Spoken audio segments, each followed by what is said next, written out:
I tend to resist genre classification. They can be useful as a beginning point in conversation and for analysis, but I'm interested in this particular genre, folk horror, because creators and audiences have latched onto it as something that is really important to them, and I want to understand why. The discipline of folklore studies has a long history of grappling with what the subject of our field actually is. And in older days, folklore was understood as occurring amongst the folk, who were European peasants. They were people on the outskirts of then contemporary society who were felt to preserve earlier forms of culture that had been lost by the more advanced people living in the cities. In the discipline, we have moved way beyond that view. As I said, we now think of folklore as simply ordinary everyday culture that everyone participates in. But many of those older attitudes toward what folklore is continue to endure in ordinary conversation.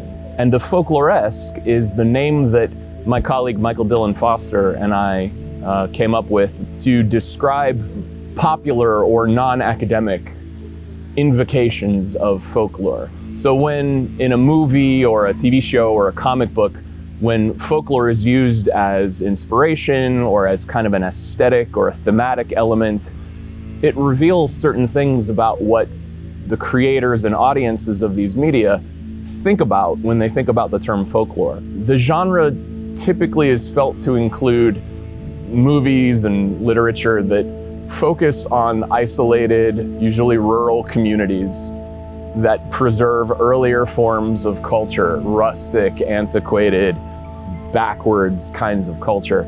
These movies really kind of replicate very outdated understandings of folklore and folk culture in ways that are really interesting to me as a folklorist. An issue that I have with how folk horror always relies on those rural, isolated landscapes is that it tends to assume a deterministic power. That means that folk horror often assumes, and one of the popular writers about folk horror has said explicitly, that the landscape can skew the belief systems of the people who live there.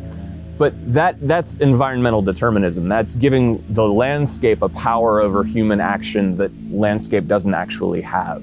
And that's a really problematic way of thinking. So I try to avoid that in my scholarly work.